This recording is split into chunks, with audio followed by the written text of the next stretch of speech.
efforts have also resulted in the reduction of active gangs by 50%. We continue to increase firearm seizures, and in more communities, we are experiencing less violence. We will realize our vision of Jamaica as the place of choice to live, work, do business, raise families, and retire in peace and prosperity.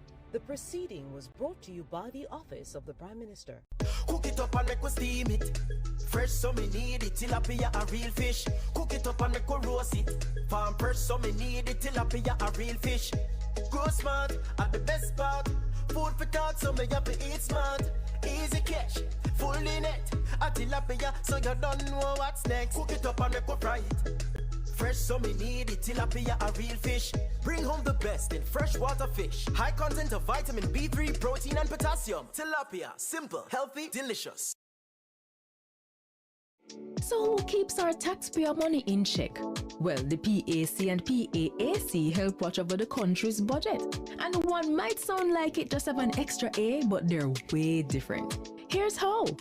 The PAAC and PAC are two committees that watch the money. The Public Accounts Committee reviews government projects after them close. They do a post-audit check to see what problems arose with the costs and call officials to explain decisions that cause budget mismanagement. And then they recommend corrective action so the problem will happen from when, not happen again. But what about the money we are spending right now? The PAAC. That's how Public Administration and Appropriations Committee pretty much means how your money will protect as it happen, we check. While projects go on, things are fair accurate. As government spend the nation's budget, PAAC reviews it. They examine proposals and summon officials to find problems before them don't use it. So the PAC and PAAC are two parliamentary committees that watch over the country's wallet to protect the budget and keep it in check. And you can get involved. Just visit jampja.org.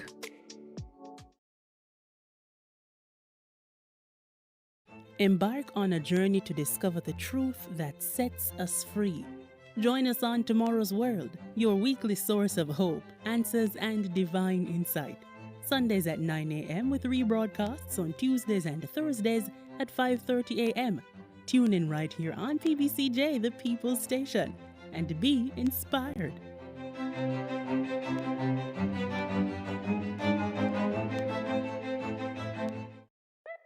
BGLC, the regulatory body. We regulate, you play without worry. We regulate, you play. BGLC, fair play when you play. For the fun of the game, you know we're there. BGLC, keep it fair for the player. You play the game and we are the rules that keep everything fair so the game play better. The Betting, Gaming and Lotteries Commission. We ensure fairness, integrity and responsible gaming practices. Keep the game fair and fun for everyone. We regulate, you play. What's the state of education in the digital age? Find the answers in the new season of Piccadilly Talks, Wednesdays at 6:30 p.m. right here on PBCJ.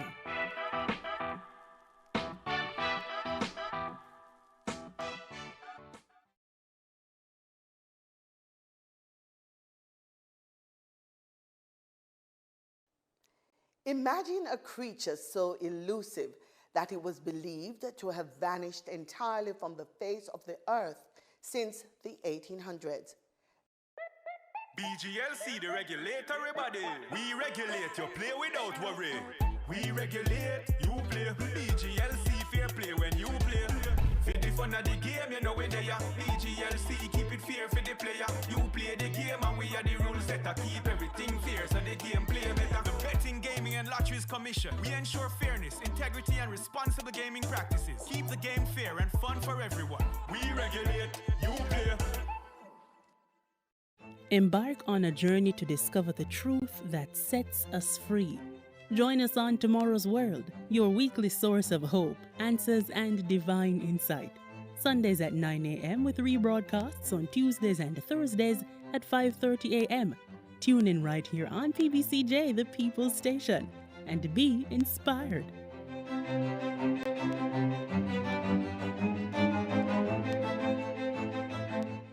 Do your part to prevent mosquito breeding. Mosquitoes will breed in any container that holds water. Tightly cover water storage containers such as drums, barrels, buckets and tanks. If this cannot be done, pour cooking oil on the water surface. Punch holes in all tins, plastics and beverage boxes to prevent the collection of water before disposal. Cover all tires or fill with dirt to prevent water collection. Scrub all vases once per week to remove mosquito eggs.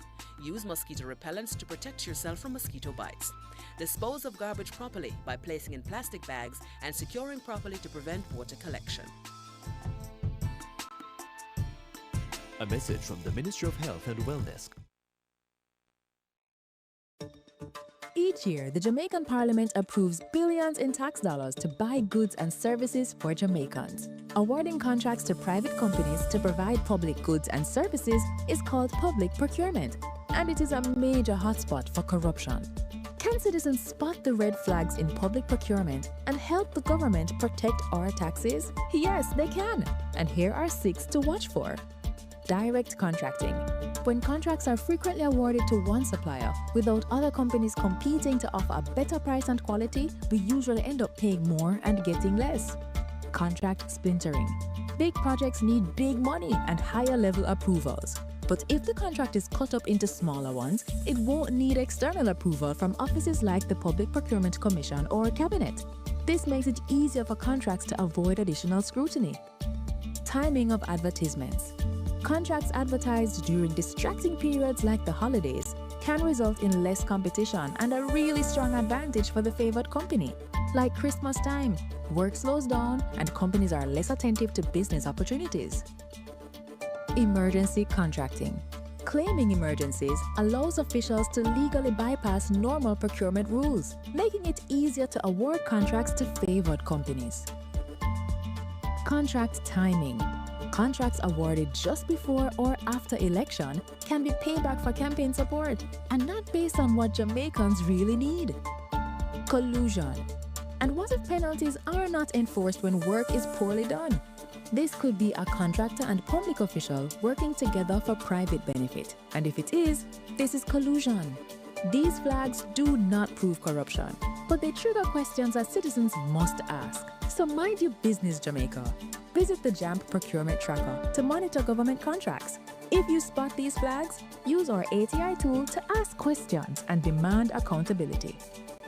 Send the something and come back. Back to sender! God, I thank you so much. Miracles await and miracles abound.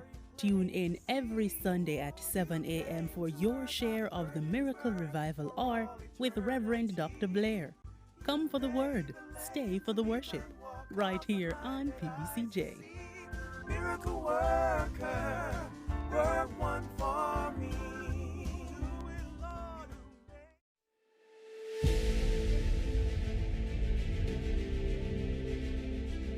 Are you an entrepreneur producing an excellent Jamaican product or service? Did you know you can earn hard currency and more significant returns by exporting? Contact the Ministry of Industry, Investment and Commerce to help propel your business along the export lane.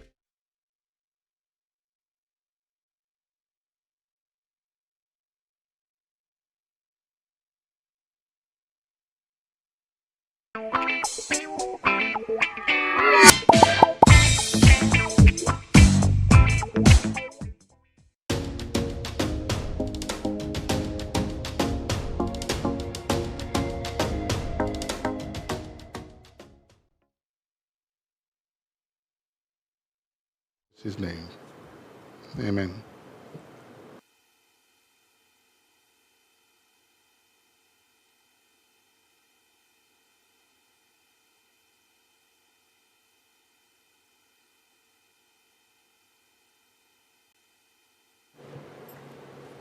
Item number 3, apologies for absence. We have apologies recorded for Member Crystal Lee and Member Natalie Nita Garvey. Though I recall today's date was set specifically to accommodate Member Nita Garvey as opposed to last Wednesday. So it's regrettable that she is absent today.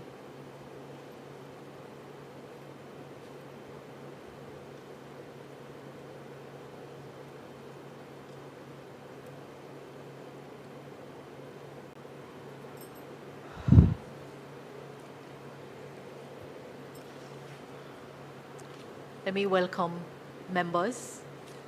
It is regrettable that we are starting with our bare minimum. The work before us is of critical importance. I believe it is worth restating that we cannot afford to disregard the ethical considerations that must accompany our own approach as members of this ethics committee of the House. From the outset, we took note of the fact that we will be treading uncharted waters because what we are called upon to do has not really been done to the full extent by previous committees. And so we have little or no guidance. But I do believe that we have a proper sense of right and wrong. I caution against any partisan approach to this work. Although we come to our membership of the Honorable House on a party ticket, ethical considerations and the work of the Parliament must transcend narrow partisan considerations. Today we have some important matters to discuss arising from decisions taken by the committee at its last meeting. I'm going to ask for a deferral of the confirmation of the minutes at the request of the committee clerk, and matters arising from the minutes. And we move to the matters for discussion and then come back to agenda items 5 and 6. Is that okay with members? Member Cuthbert-Flynn, please go on the mic. Yes, I'm fine with that. Thank you. Member Hilton? I'm fine with that. Very Chairman. well. Yes.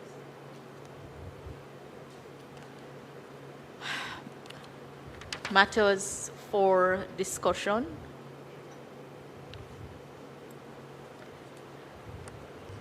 You should be in receipt of the response from the Integrity Commission on the matter of clarification regarding the mechanism for presentation of the Leadership Code of Conduct for Members of Parliament. The response is dated May 8, 2026, addressed to the committee clerk from the Executive Director, Mr. Craig Beresford, and it is copied to the clerk, to the Houses of Parliament.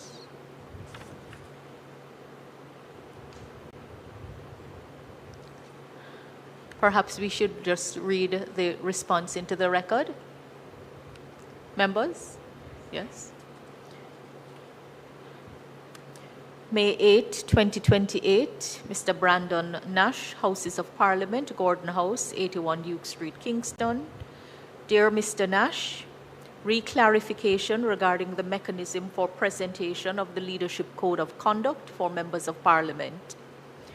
We acknowledge receipt of your correspondence dated May 5, 2026, regarding your request for clarification on how the Leadership Code of Conduct was presented to members of Parliament. Please be advised that on November 15, 2022, the Integrity Commission issued joint letters to both the Prime Minister and the Leader of Opposition.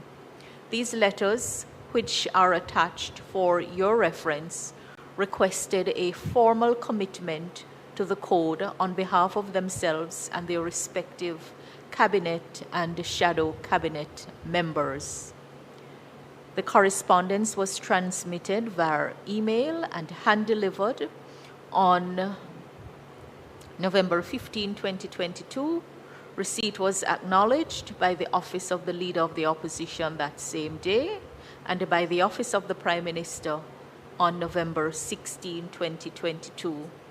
For additional details, please visit the Commission's website at https://integrity.gov.jm/leadership-commitment-2-code-to-off-conduct.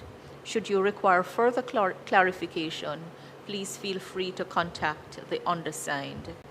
Yours respectfully, Mr. Craig Beresford, Executive Director, Integrity Commission. Copy, Ms. Colleen Lowe, Clerk to the Houses of Parliament. And over page, we have the joint letter of November 15, 2022, addressed to the Prime Minister and the Leader of the Opposition. From Mr. Greg Christie, then Executive Director, on behalf of the Integrity Commission. And it states, Dear Most Honorable Prime Minister and Leader of the Opposition, real leadership commitment to the 7 principles of public life. I'm writing jointly to you in furtherance of the series of anti-corruption and good governance workshops that were conducted by the Integrity Commission for the benefit of the Cabinet of the Government of Jamaica, as well as for the benefit of the Shadow Cabinet. The workshops were respectively administered by the Integrity Commission between November 9, 2020 and February 15, 2021. In the case of the Cabinet, and between November 15, 2021 and May 30, 2022, in the case of the Shadow Cabinet. In a further effort to promote adherence to the highest standards of good governance and integrity on the part of those who discharge public functions and duties in Jamaica, the Integrity Commission is of the considered view that public bodies and officials to whom the Commission has administered its anti-corruption and good governance workshops should be asked to formally commit to the 7 principles of public life. It is in furtherance of that objective, therefore, that I now take pleasure in submitting to you for your review and formal subscription the attached leadership commitment document, and we look forward to your timely and positive response to the Commission's overture. I avail myself of the opportunity to renew to you the assurance of my highest considerations. Yours respectfully, Greg Christie, Executive Director, for and on behalf of the Integrity Commission, and it was copied to the Honorable Retired Justice Seymour Panton, then Chairman, Mr. Ryan Evans, Director of Corruption Prevention, Stakeholder Engagement and Anti-Corruption Strategy, Integrity Commission. Attached also is the leadership commitment document. It says between the Integrity Commission and the Most Honorable Prime Minister of Jamaica and his cabinet. It says, whereas the Most Honorable Andrew Michael Holness, Prime Minister of Jamaica and his cabinet, participated in a series of anti-corruption and good governance workshops.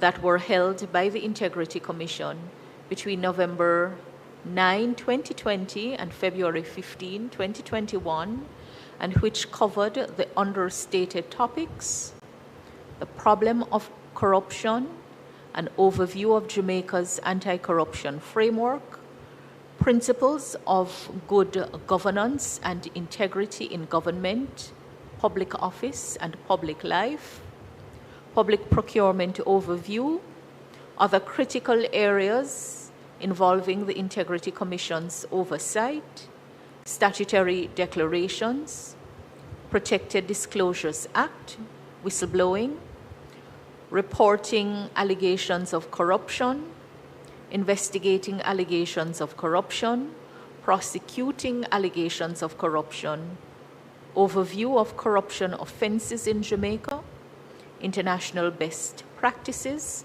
in anti-corruption and anti-bribery. And whereas the Prime Minister and his cabinet successfully completed participation in the aforestated workshops, and whereas the Prime Minister and his cabinet agree in principle to uphold the knowledge and philosophy imparted from the course and commit to upholding the 7 principles of public life in their dealings and interactions within and outside the public sector, that is the principle of selflessness. Holders of public office should act solely in terms of the public interest. They should not do so in order to gain financial or other material benefits for themselves, their families, or friends. Integrity. Holders of public office should not place themselves under any financial or other obligation to individuals or organizations that might seek to encourage improper behavior in the performance of their official duties. Objectivity. In carrying out public business, including making public appointments, awarding contracts, or recommending individuals for reward and benefit, holders of public office should make choices on merit. Accountability. Holders of public office are accountable for their decisions and actions to the public and must submit themselves to whatever scrutiny is appropriate to their office. Openness. Holders of public office should be as open as possible about all the decisions and actions that they take. They should give reasons for their decisions and restrict information only when the wider public interest clearly demands. Honesty. Holders of public office have a duty to declare any private interests relating to their public duties and to take steps to resolve any conflicts arising in a way that protects the public interest. Leadership. Holders of public office should promote and support these principles by leadership and example.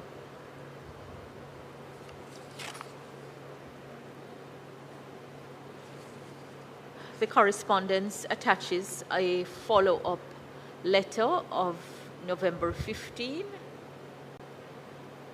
I see. It's the same letter copied twice. All right. So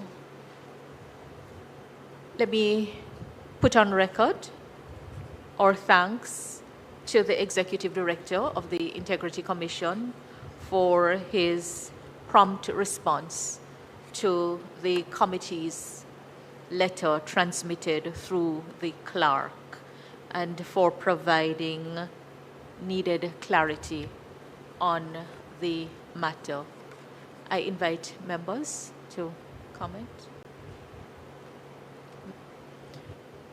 Thank you, Madam Chair. Good morning, all. Just by reading, I believe the last meeting we discussed this at length as to possibly how we should go forward, how we should move forward. If this signing of this document is really as important to sign, the fact that once we are elected as members of parliament, we do take an oath. We do come here in the parliament and some swear on the Bible and some affirm that we will uphold and discharge of our duties. And so our duties would encompass all of the things mentioned here. And so I'm wondering, and just looking at some of what is written here in this, again, I recall the lead up to the general election, if I can mention that there was much to do about this particular document and that everybody had signed it in another space. But of course, I'm not aware of this document at all, but then I'm reading here where it stated that it was given to the cabinet members and to shadow persons. Now, I am really conflicted because, again, as I said, I'm really not sure that we need this. I'm not sure that we need this document. And I think in Jamaica, we love to replicate things. When you look at the objectivity, there are 6 things here: selflessness, integrity, objectivity, accountability, openness, honesty, leadership. Is this necessary? Look at honesty.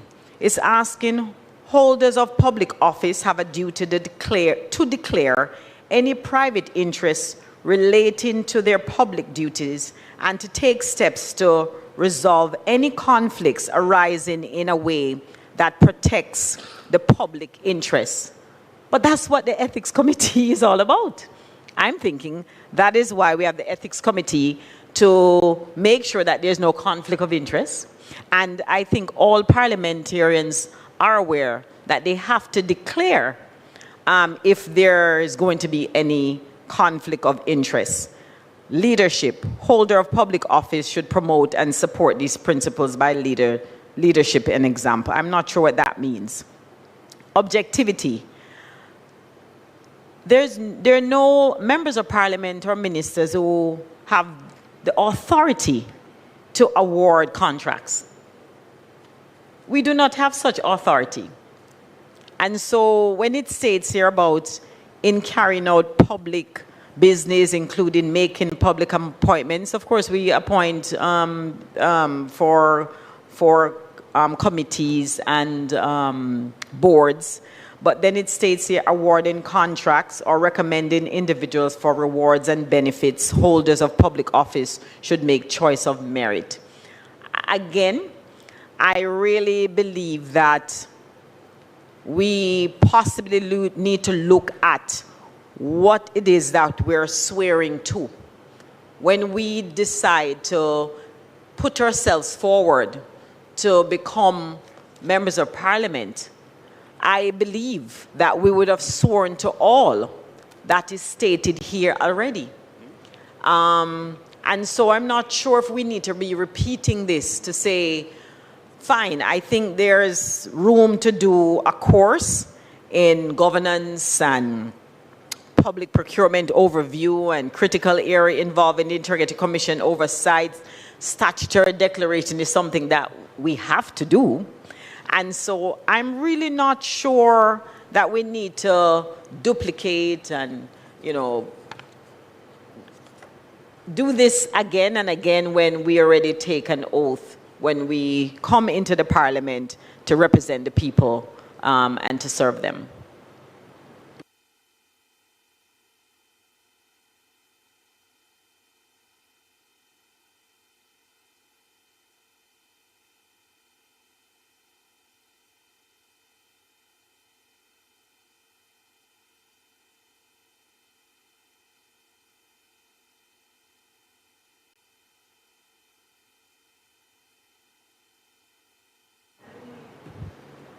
Member Hilton. Sorry, thank you, Member Cuthbert. Yes. Thank you, Chairman. Chairman, hopefully I'll try to clarify some things and my understanding as to the scheme that we are looking at. First of all, I think we have to distinguish between the Leadership Code of Conduct and the Political Code of Conduct. Those are emanating from two different bodies. Leadership Code of Conduct comes from the Integrity Commission precisely because, and it focuses really just on the cabinet and the shadow cabinet members. And there's a reason for that, I presume, and that is because that's where decisions are taken and actions are taken by the cabinet, not so much the shadow cabinet, but the idea is, and the reasoning I would imagine is that the shadow cabinet is in government in waiting, and that you're preparing both sets of leaders in that sense for the responsibility of office. So I think, and the Integrity Commission as the principal agency now charged and developing standards for its operation, I think has a responsibility to reaffirm, to restate, and to direct in the ways that it is doing. The Political Code of Conduct emanates from the ombudsman, the political ombudsman.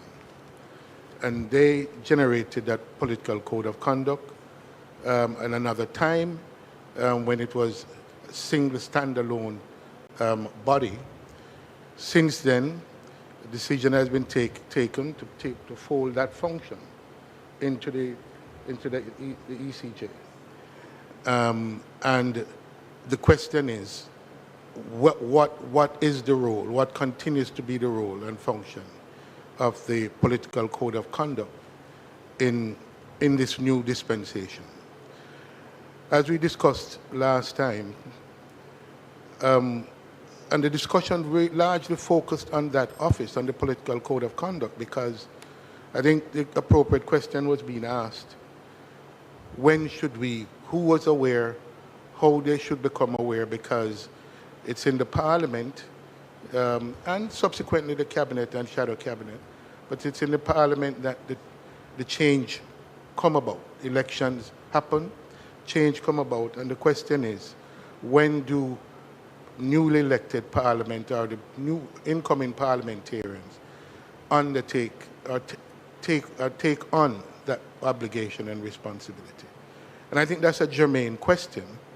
Can you just repeat it? When do newly elected When do newly elected members, when would they take on that obligation? Should it be, and I think there are various ideas thrown around.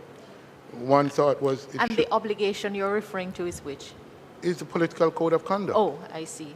Again, I've separated yes. the Leadership Code and the Political Code. The Political Code clearly is not restricted to leadership or the cabinet, but all parliamentarians as a body.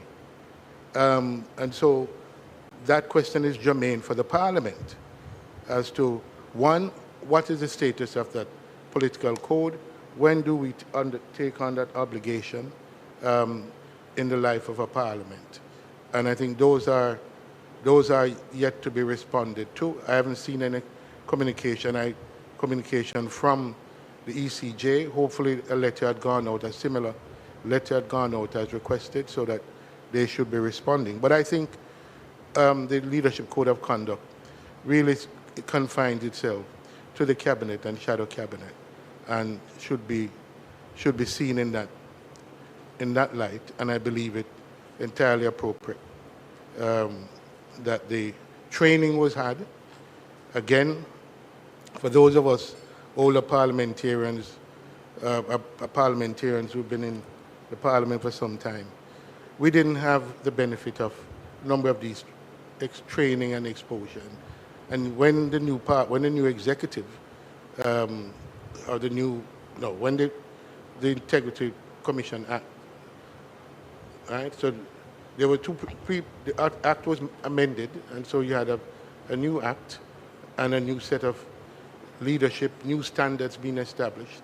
And I think that it is in that context, in an either elevated standard or clarity around the existing standard.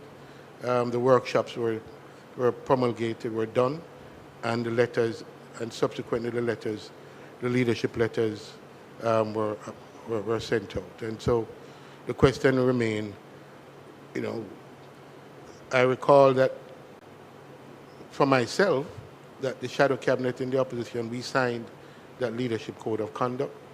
I recall that the then cabinet did not sign that code of conduct, and that's where it remains until today.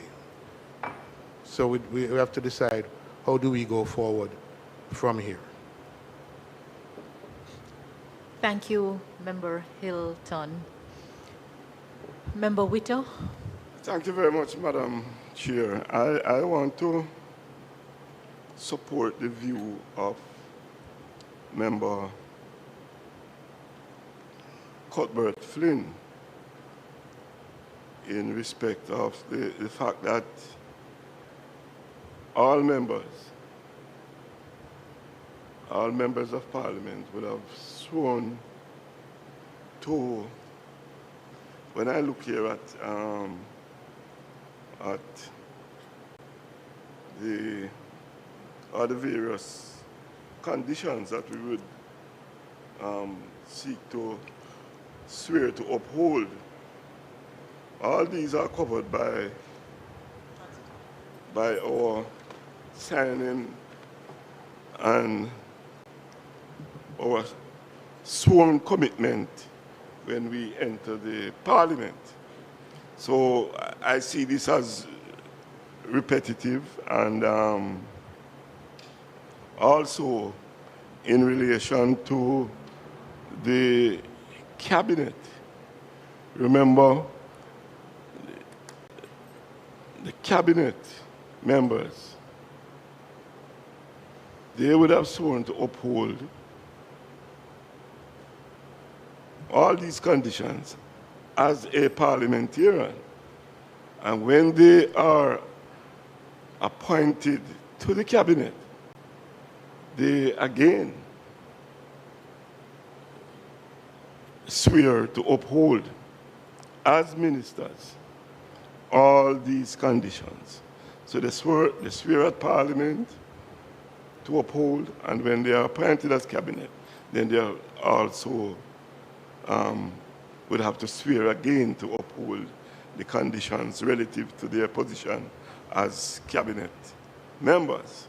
Now, I can recall when there was a question in relation to the political code of conduct, when all candidates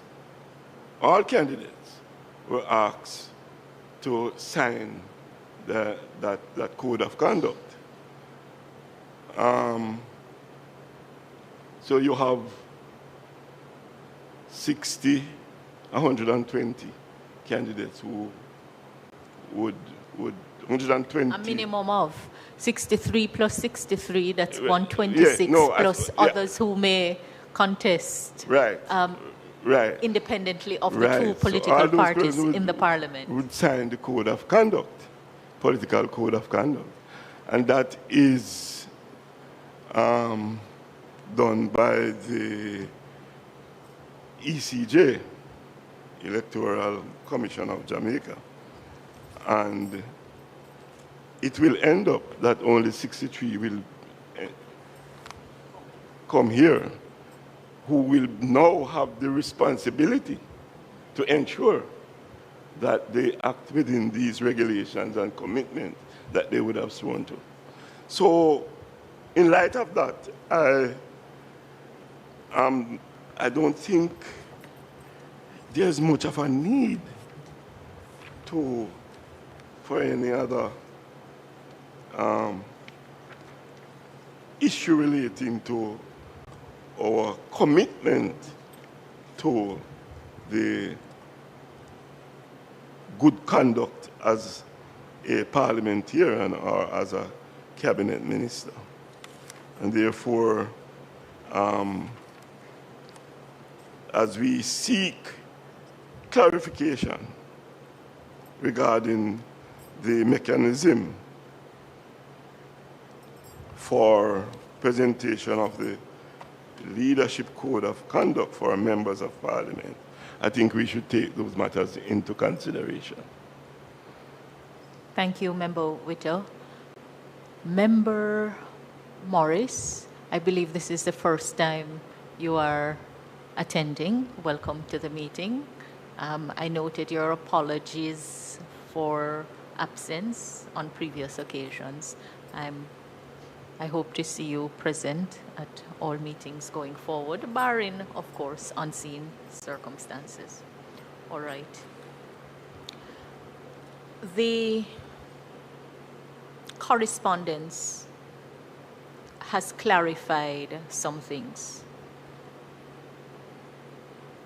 One, the Leadership Code of Conduct was confined to the cabinet and the shadow cabinet at the time and was not made available to all members of parliament.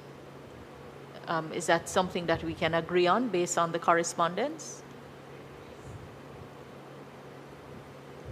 Yes, Madam Chair. From what I read, based on the correspondence, that is what was stated to the cabinet and to the shadow cabinet. So it was not all parliamentarians. Thank you. Member Whittle, we agree on that? Meaning the correspondence has clarified. In relation to this, but yes. Remember that I made reference. No, my question is very specific at this time. And there's a reason why I am seeking to have an understanding of each member of the committee. Yeah. So what is clear from the correspondence is that the Leadership Code of Conduct prepared and presented by the Integrity Commission was not prepared for all members of parliament, but for the cabinet and the shadow cabinet. Yes, that's... Before this clarification, I was under the impression that it was presented for all members of parliament to sign. Right. What the correspondence makes clear is that it was confined to the cabinet and the shadow cabinet of the day. Yes, I agree with that, but I just want to say that as we go through, let us make a distinction between... Hold your thought. Member Hilton was quite helpful in separating, but we will have to report back to the House, and it's important that in our reporting back to the House, we are not unclear about what we are saying. And that is why I'm asking each member if it is their understanding. If you have said so, you have said so, but just to ensure that the record reflects that. Right? Member, yes? Well, I just wanted to clarify that I was also under the impression, just by new things in the media, that it was all parliamentarians that did not sign or who did sign. And so reading this, I'm now of the understanding that it was only sent to, or apparently sent to us certain, to the cabinet and to the shadow people to sign on to it. Again, you know, as I stated, Madam Chair, that, you know, I think we do a lot of duplication in Jamaica, and, you know, again, I think this is something that we need to debate as to the necessity of it and the oath that is taken. I'm just looking at the oath that and all that it, you know, states here with all members of parliament and also for the cabinet members, the oath that's taken. We'll come back to the further discussion on it. Thank you. But just going around. Member Hilton, I know you clarified, but I would just, yes? Right. Made that clarification, yes. Sorry, I'm not hearing. And I said I made that clarification, yes. Right, that it was own. Yes, sir. Just repeat the clarification for me. Madam Chair, when I spoke, when I spoke, I made that clarification that the Leadership Code of Conduct, as I understand it, and the corresponding reaffirms, was only sent to Cabinet and Shadow Cabinet. Thank you. Yes.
All right.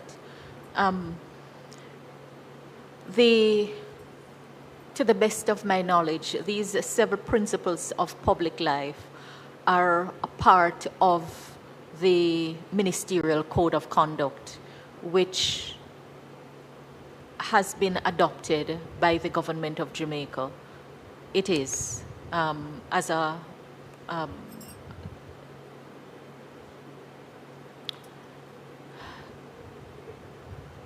so the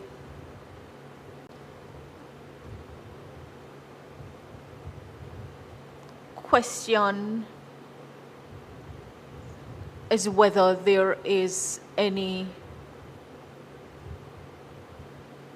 well, I think we may need to gain some clarification on the status of those 7 principles of public life, whether they have been subscribed to by the current cabinet. And I say that because to perform the duties of the committee set out, we are monitoring disclosure of interest, which is likely to cause a conflict of interest. We are monitoring complaints of departure in relation to allegations involving conflicts of interest. The terms of reference. We are monitoring allegations of impropriety, more than monitoring, receive, investigating, and reporting on, in respect of funds allocated to members for constituency purposes, monitoring departure from the Integrity Commission, in respect of non-compliance of members with the provisions of the Integrity Commission Act. So the Act, let me just pull it up, because we do need to be clear how we are going to proceed.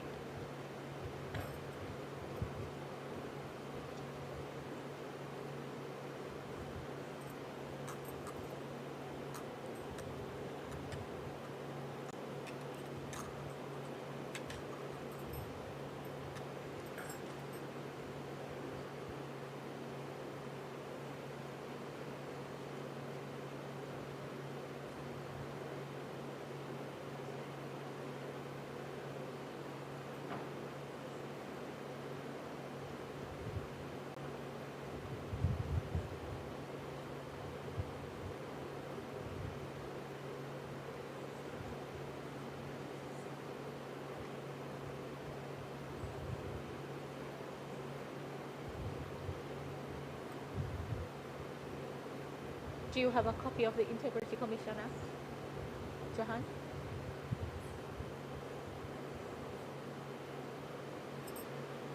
Yes. Madam Chair, Do Do you have a copy of the Integrity Commission Act to hand? Yes. I want to make a suggestion because yes. our time here is limited. Yes. I don't think this method of approaching it, I think we have received this from the Commission. I think we take that on board, reflect on it, and have another session that focusing. So the hum from the cooler is causing your words to scatter and not hearing clearly at all. If you could just speak directly into the mic. I have a slight cold, but what I'm suggesting, Madam Speaker, this method of work for today is very, very slow, and we have a limited time. We each do. My suggestion is that rather than today trying to plumb the depth of this particular issue, it arises in the context of our observation that more work needs to be done on many aspects of our mandate. I think this is one area. I've heard other members have views about the utility of this and all of that. I think that can be set for another date when we can focus discussion. Everybody have a chance to look at the Integrity Commission Act and understand it. Yes. So if we try to do that today on the fly, I think it's going to pose some difficulty in terms of how we move. Good suggestion. Wasn't attempting to do it on the fly, but just to make a connection between the work of the committee and this particular subject matter to set the stage for what is to come. But I do not believe that at today's meeting we can make any decision on the matter, but we certainly will have to consider how this leadership code of conduct and its status impact what we are supposed to do, and in particular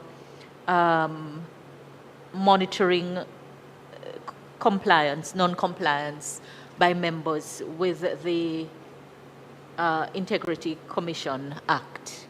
So not at all attempting to finalize anything on this matter, save and except to be clear that what the correspondence has done is to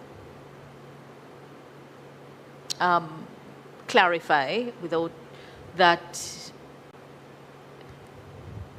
the leadership code of conduct was not sent to all parliamentarians. That really is the highest we can go for today.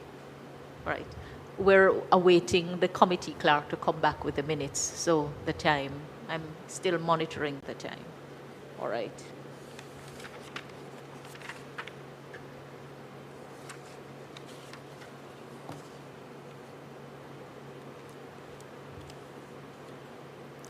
All right, while we wait for the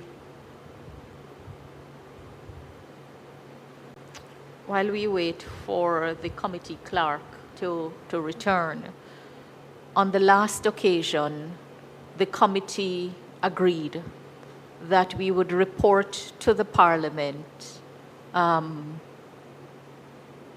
make a report to the Parliament and seek some guidance on the jurisdiction of this committee to address the matter of the recommendation for exemption by one member, which was dealt with by the House.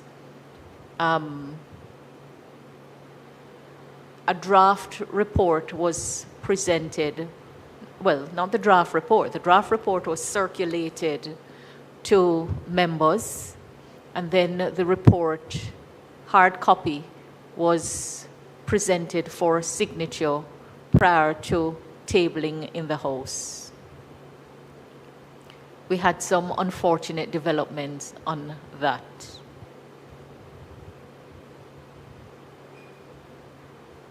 Which is something that we need to speak to today.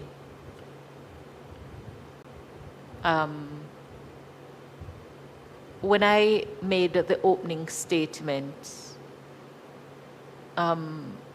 and repeated what I said. It's really important for us to appreciate that in our approach to any matter, and the very sensitive matters, we also have to be ethical. There is no room for unethical conduct, and I'm not alleging anything. I'm merely making a statement. We have to approach our work with a level of seriousness that is required, however difficult the task may be. However difficult the task may be. And the good thing is that our proceedings are recorded, and if our memories fail us, we can always be assisted by the recording. The committee agreed to report to the House on the last occasion. There was no dissent in that position, even though members had different views on the matter.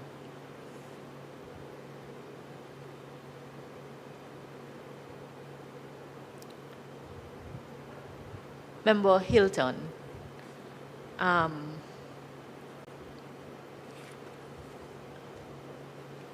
give me 1 minute.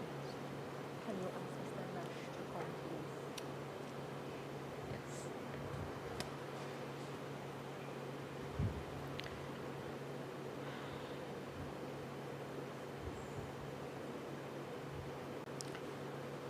In our,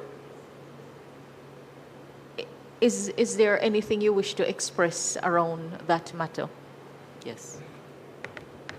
Just a minute.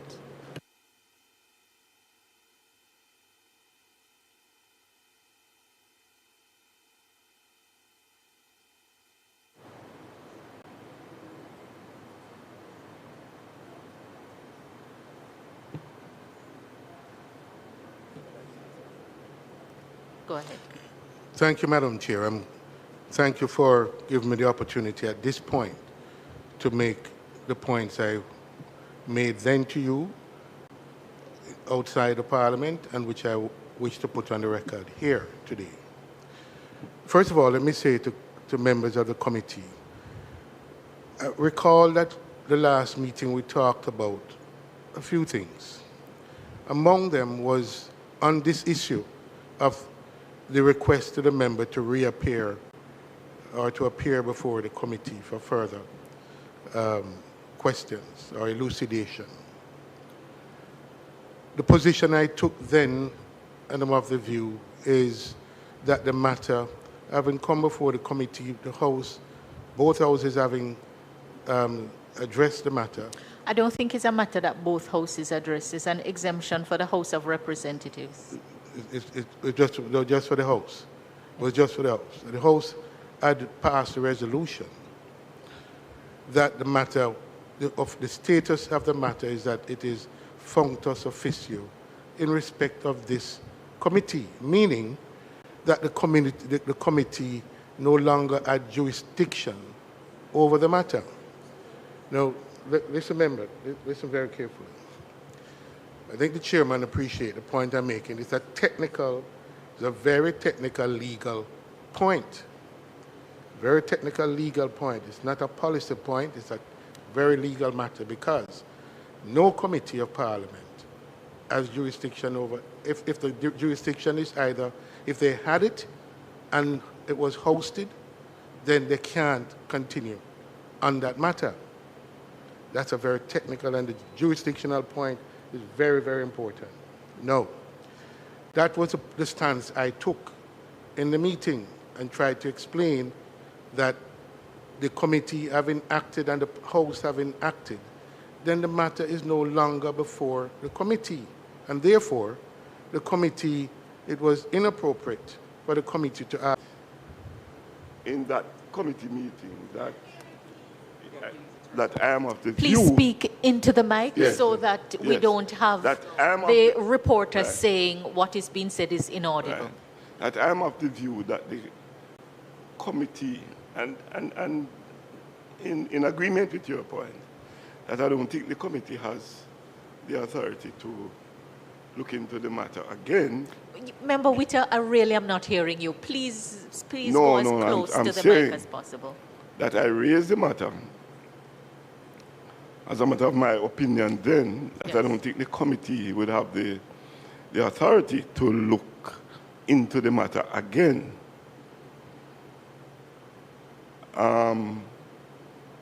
Nonetheless, we came back at committee and we agree that, given the fact that, the committee is not in a position to look at the issue, and the member in question responded with a letter to say that he will only appear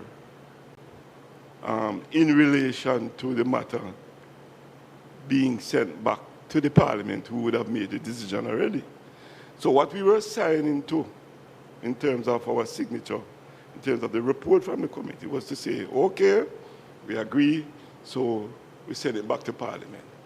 The committee has no jurisdiction over the matter again. We send it back to Parliament, let Parliament decide.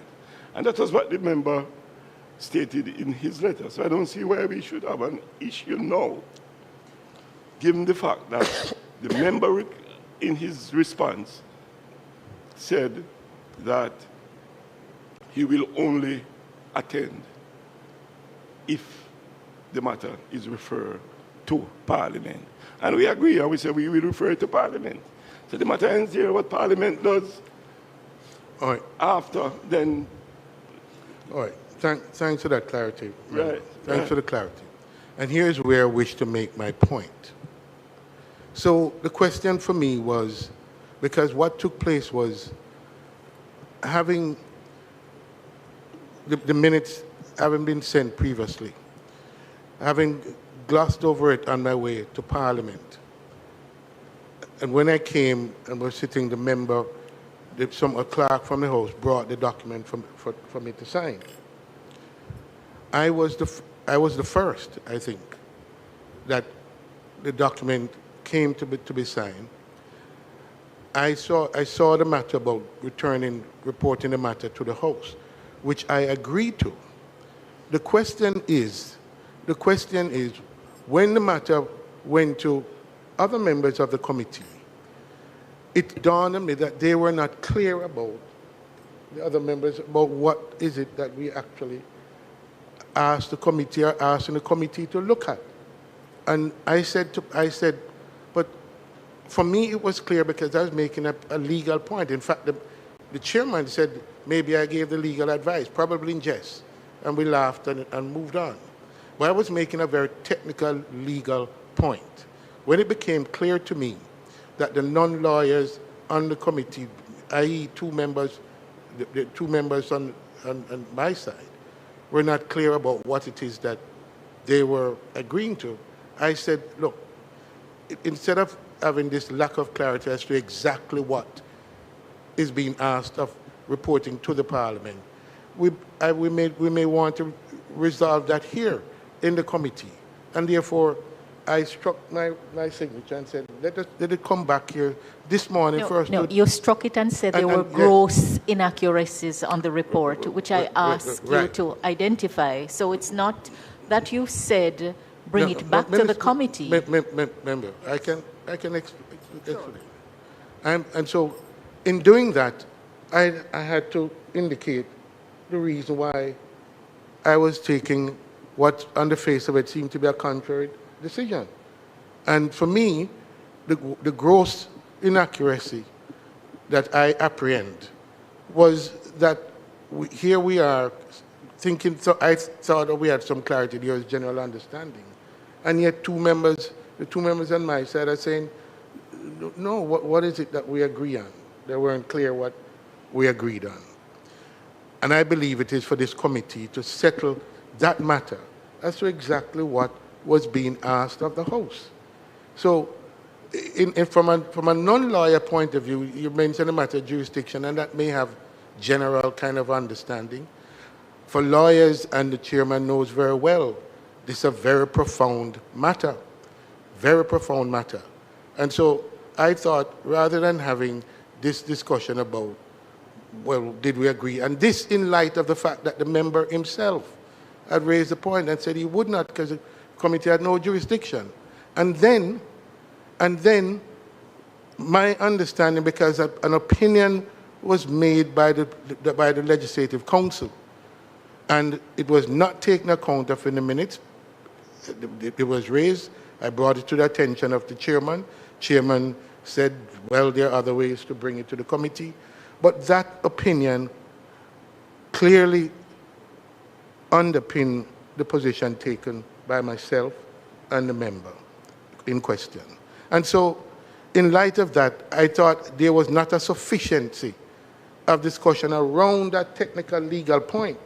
Because if, in fact, and let me go on to say this, if it is understood that the committee has no jurisdiction, its functors have no jurisdiction, then the question going to the House cannot be, House, tell us what to do with this member. Because the matter is done, finished, with respect to this member. And I didn't appreciate fully that the other members some members were thinking that is so, and some members were saying, no, we are going to the House for instruction as to what to do with this member that is currently before the committee. And I'm saying that needs clarification, Chairman, because we need to be very clear to what you members from my side, that they didn't, the clarity that I thought was there for me wasn't there for them. When it came back to me, I said, look, since this is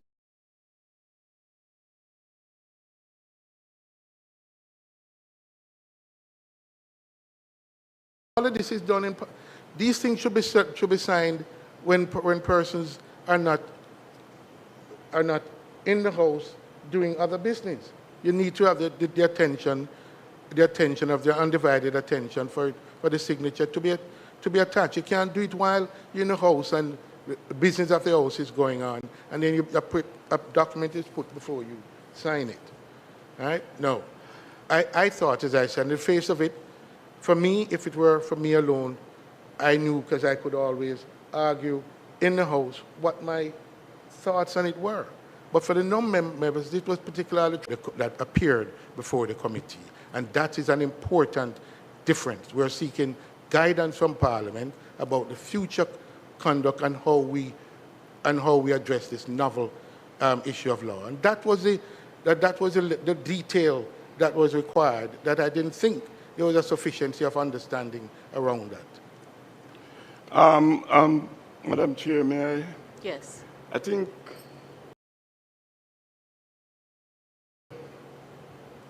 understand now what the member is saying. And I would just say to Member Hilton that your choice of words should have been otherwise. And I would conclude with that. Should have been otherwise. The choice of words, as he said. We are going to be bound by the record. We are going to be bound by the record. All right. All right.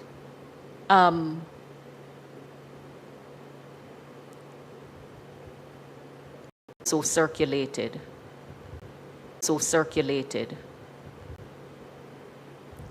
At the end of the day, we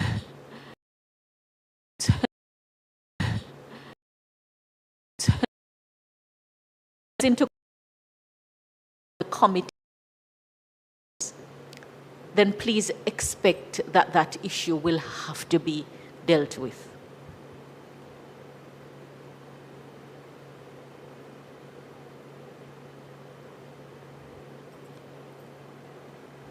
Now, let me just say that last week, since you referenced the opinion of Legislative Council,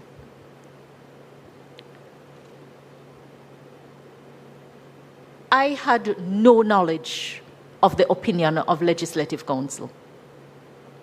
I thought it was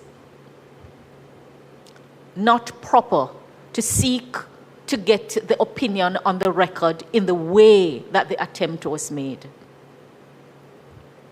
Because there is a proper way to do it, and my view was that it was not done properly. And to date, I still do not have the opinion. I don't know its content. And I'm advised by the committee clerk that he doesn't have it either.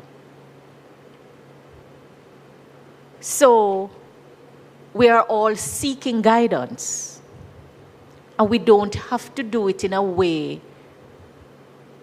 that is going to slip something in.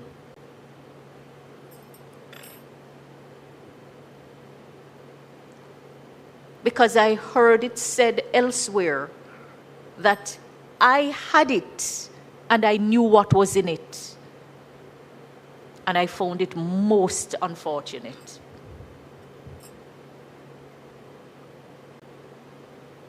Anyone is entitled to seek guidance, seek counsel. I can take no issue with that. We are already aware that to discharge the functions of this committee, it may take us into testy waters.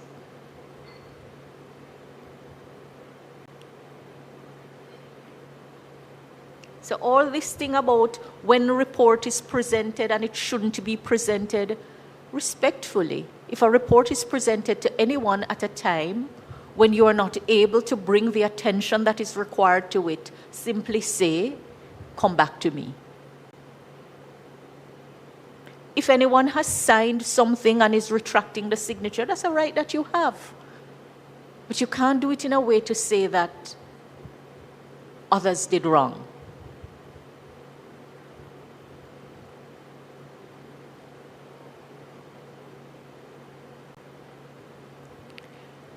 The report that will go from this committee to the House will have to be debated.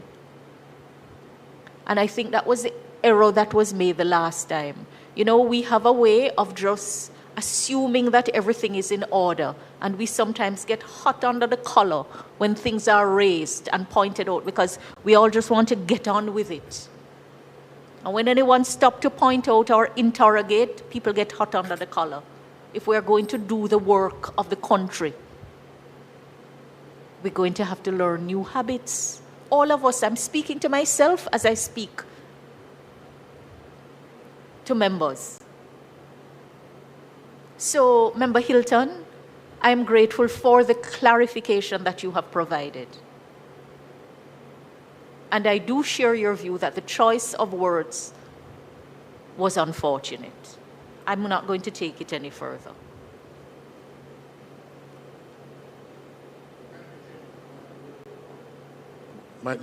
Thank you.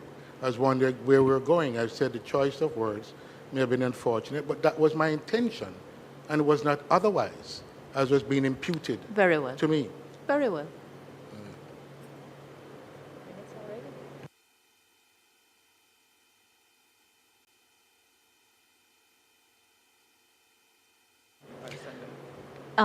We're just awaiting the copies of the minutes. I think with that said, we may need to provide greater clarity in the report and greater specificity. So I'm going to suggest that we do a redraft of that and speak specifically to the issue instead of in general terms. Because I think in an attempt not to name the member, we kind of framed it generally. My suggestion is that we speak specifically to it, which would then enable the debate to be done in a more specific way. Let me hear the views of members on that proposal. Member? Madam Chair, just after listening to all that was said, I'm also in agreement that we need to do just that. Thank you. Member Witter? So what is put to the committee is that we redraft the report to make it specific to the member in question and to the issue. Member Whittle? No problem, Madam Very Chair. well. I await the report. Yes, I'm in agreement too, because considering that I was absent from the... Member Hilton? That's what I seek, Madam Speaker. That is what I seek. That's exactly what I seek, that level of specificity. Otherwise, the issue of whether this member, you have jurisdiction, continuing jurisdiction over this member, is really the issue. Otherwise, everything else is general guidance to the committee, which is what I thought that we were agreeing to, having made the point that you had no jurisdiction over this member. All right. All right. So, because we're waiting on the printed copies of the minutes, the issue is that the committee considered the resolution of the House for exemption of the member from St. Andrew Southwest? Southeast? Right. The member appeared before the committee and provided information to the committee on which the committee acted. And the committee's recommendation was based on the information provided by the member.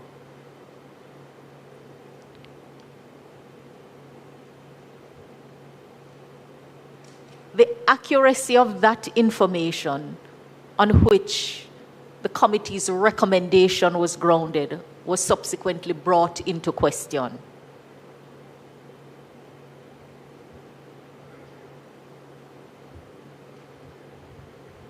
Just a minute. And the committee sought to obtain clarification on the information, which led to the member being summoned to reappear before the committee. And the member took issue with the jurisdiction of the committee to bring him back and indicated that, in other words,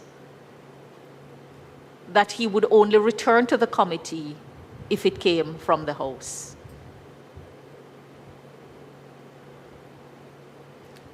So the real issue is, how does the committee deal with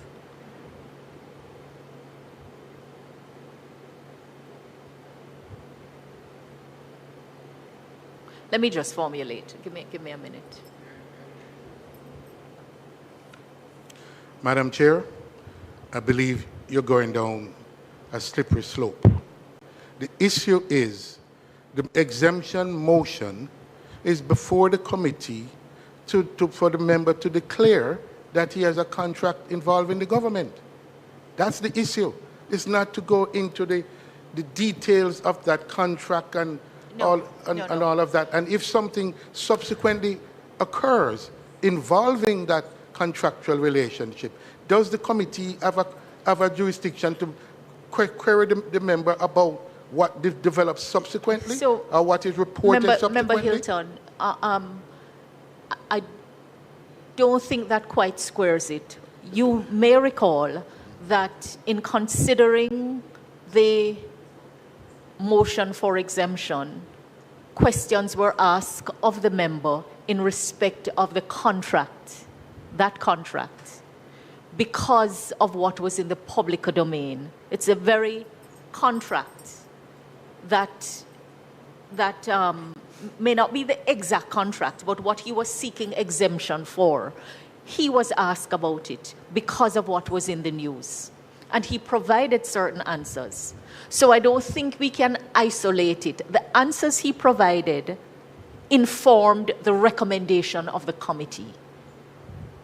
And so the accuracy of those answers have been called into question. When Member Witter asked whether or not there was jurisdiction at the time,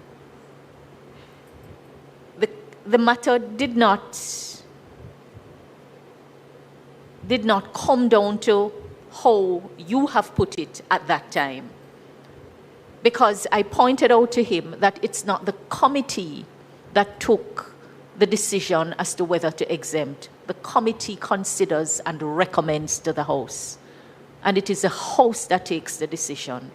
So at that time, we were not talking about the committee itself, because the issue was whether the committee took the decision, and it was clarified that this was not a matter of the committee's decision, but the committee makes a recommendation. The House may very well say that the matter, we have already acted as your argument put it, or the House may say, if the recommendation was based on information that turns out to be inaccurate, we can reopen it. The House regulates its own proceedings. But what is for sure is that the member must be heard before any decision is taken adverse to him. That is clear because the rules of natural justice require it. So it is somewhat of a complex matter. I agree with you. It is a technical matter. I agree with you. And it is a matter that the committee will have to get the guidance of the House from. I agree with you on that. But if the committee makes a recommendation based on answers provided by the member, and those answers are now called into question because of things said elsewhere, then the committee has a duty to gain clarification. But you are right that we have never dealt with this matter before, and maybe the horse has already gone through the gate. But given the vast powers of the Parliament to regulate its own affairs, the Parliament may very well wish to say, let me send it back to you. This doesn't mean a decision is taken to overturn it. Let us hear more. And that's what we're seeking to do. Madam, thank you. I wish to point out to members that of all the mandates of this committee, the most fundamental and the most basic is the declaration of the contract subsisting between government and a member. And that is a constitutional provision. That's not ordinary legislation or standing orders. That's a constitutional decision on which there could be finding to have the member vacate the House and undermine the entire electoral process. This is not a simple matter. So wait a minute. So on the question of, I think it bears reminding what we're doing. On the question, I think an initial question arises as to the scope of the exercise to be carried out by this committee. That's fundamental. Because if we don't know the scope, we can get ourselves into deep waters, wandering into all kinds of things. Did he beat his wife? All kinds of questions. We need to have the scope properly defined so that we don't go wandering and thrashing about into matters that properly does not concern this committee. Now, I warn. So please, the scope of the jurisdiction. So one, having had satisfied yourself that there is jurisdiction, which it would be for the exemption motion, then the first question is, what is the scope of that jurisdiction? Because if we don't have limits, we can find ourselves in deep waters. And the very concerns that we're expressing about conflicts with other committees and other agencies and other bodies could very well arise if we don't limit our scope. And those are the questions that came to me when my members saying, but that's not, we agreed. It was clear to me that they weren't clear. And, and this committee have a duty to do that. Member Hilton, yes. Ultimately, the exemption motion turns on whether a member can discharge his functions as a member of the House while contracting with the government, which involves personal interest. It's a private-public interest conflict that is at the heart of the provision around exempting a member. Because you are right that so serious is the matter that if you are in a contractual relationship with the government where your personal interest is of paramount consideration, it may conflict with the public interest that you must discharge. So a consideration of an exemption motion is not isolated from the issues of conflict of interest. Conflict of interest between your private interest and the public interest, which your duties as a member of the parliament involves. Because at the end of the day, when the cabinet makes decisions, the cabinet is collectively accountable to the parliament for those decisions. That's what the Constitution says. Many people are unclear about collective responsibility when they speak about it. Perhaps, just a minute. So what the Constitution says is that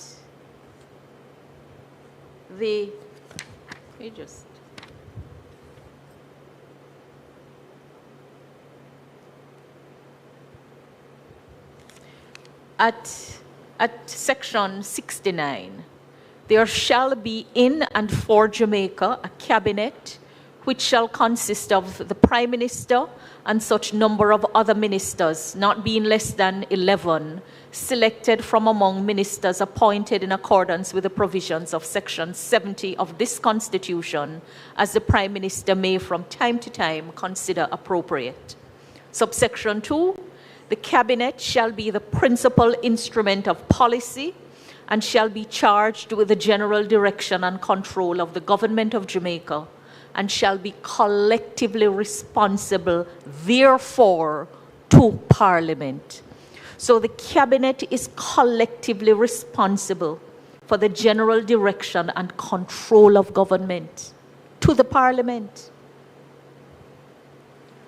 So the parliamentary role is an important role. The matters are not unrelated.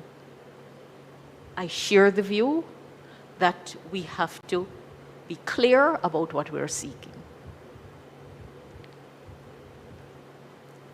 But it is not a simple matter. If I can, I'll give one suggestion and I'm finished, which is, so for the clarity that we seek from the House, it is not simply the jurisdictional matter, as it has appeared in this issue, which is really to call back the member after Parliament has acted. But there's a prior issue of the scope of the inquiry as regards to the exemption motion process. Is it, so for example, is it sufficient that the member come before the House and say, members, please be aware I have this contract. This is the nature of the contract I have with the government. All right? Is that sufficient? Or the members need to know how much he's getting, what's the terms of the contract, is it reasonable? And all of that I'm just saying. So you say no, and that sounds very easy, but I'm giving examples. So what is the scope then of the inquiry? That, Madam Speaker, is fundamental. Madam Speaker. Madam Chair. So Member Hilton. All I'm saying, we did say among ourselves that if we are to do the work of this committee properly, we may not find any precedent to deal with it, because the committee's work was done perfunctorily in the past. In fact, when I did my own research, the committee's work, and I think, Member Witter, you've been in this committee before, was confined almost exclusively to the hearing of motions. Today, the people of Jamaica are demanding more of their parliamentarians, with all due respect. And when a member of parliament has a contract with the government of Jamaica on account of the public service, and issues arise, the people want to know. This is not, I don't believe in witch hunting, you know. I don't believe in that. And I know some people's backs may go up because I said from day one, in approaching any matter before this committee, each side must bear in mind that the issue may arise on either side. And so we have to be clear that this cannot be done in a partisan way. All right? Yeah. So the issue of membership of the House and a conflict of interest when you are in contract with the government is not a simple matter. Madam, at all. No, the question is, Madam Speaker, it is not. So if you think that because in the past a member may just be called upon to say this is it and it is acted on, that may not be the case going forward. And so if you're talking about scope, and I believe we are under a duty to find out what is the extent of the contract and how will any conflict of interest be resolved in the public interest. It's not just your private gain when you are contracting with the government, because it's taxpayers' monies, the services that have to be provided. We have to be clear about it, and this is where the people are asking us to do our jobs a little better, because the distrust is so deep in the society. And the only way to demonstrate that we are committed to doing better is to do the work. Madam Chair, I'm done. Let me say this. I'm simply saying, and I repeat, the scope of that jurisdiction and the exercise must be an issue to be discussed and have clarified, because we cannot, having demand saying, declare what is there so that there can be some monitoring, public monitoring, is not the same as saying you now need to come and to tell us all the details about a contract that you have with government, which the role and function is with the agency so letting the contract. Remember, I'm not quarreling with you what you're saying, you know, because in essence, the question is to what extent do we interrogate the issue? Correct. Right. So the Constitution says you are declaring the nature of such contract and your interest in it. Yes. Okay. Yes. So it's not just to say I have a contract. No. To hear about the nature of it and your interest in it. That is where now you get a sense of how your private interest and the public interest may or may not conflict. But that so I agree boundaries. with you. I agree with you. All right. I entirely agree with you that the scope of the inquiry is something that we should pay some attention to. Correct. Because I don't share the view that it is merely to say the contract exists. No, no one said that. Good. I didn't say that. That's why I said we are agreed. We're agreed. So how are you going to know the nature of the contract and the interest of the member in it if you don't interrogate it? Maybe a form is developed and presented, and that sets the boundary of where this committee goes, because otherwise you have an open-ended... Isn't that why the work is so exciting ahead of us? Right. Okay, things Madam have to Speaker, come out in the open, Mr. Hilton. Things have to come out in the open. They can't be hidden if we're going to find out come on, when what you make it is. these I'm comments, not saying please. that you're saying so. No, but no, please. I am simply saying I'm agreeing the Constitution says what it says, and it's not simply you come and have a contract.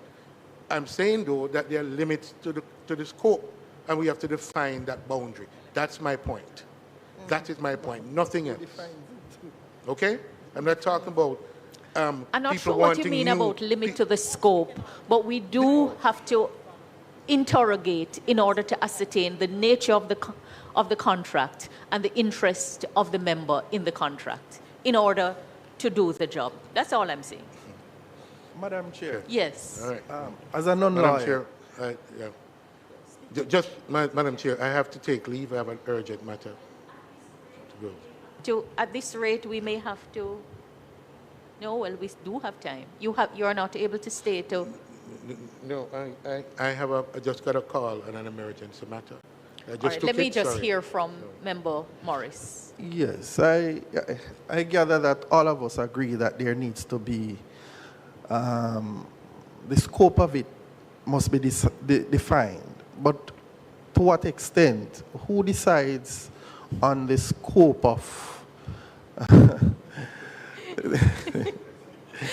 What an exciting time that is ahead of us in this committee. You know, it's a question, because I'm here sitting and I'm wondering, you know, because there's an interest. The public has an interest. And of course, the holder of the contract has an interest. I also want to raise the point about the member who would have responded in a particular way at previous meetings and the recommendations that were made based on the information that was presented. I too believe that if a recommendation was made based on the information that was presented, it is only reasonable that the committee would have acted in accordance with what they had, the information we had at the time. But if it is that we found that the information that was presented could be, or should I say, so to assist the member, how we stated it is that the accuracy of the information was called into question. Right. And that was done to be generous to the member. Right. And the reason we were requesting his presence is to give him an opportunity to clarify so that he would be heard. But I don't know that we can resile from seeking clarification if one thing is said in one forum and another is said in another forum by the same person. Correct. Yeah. Correct.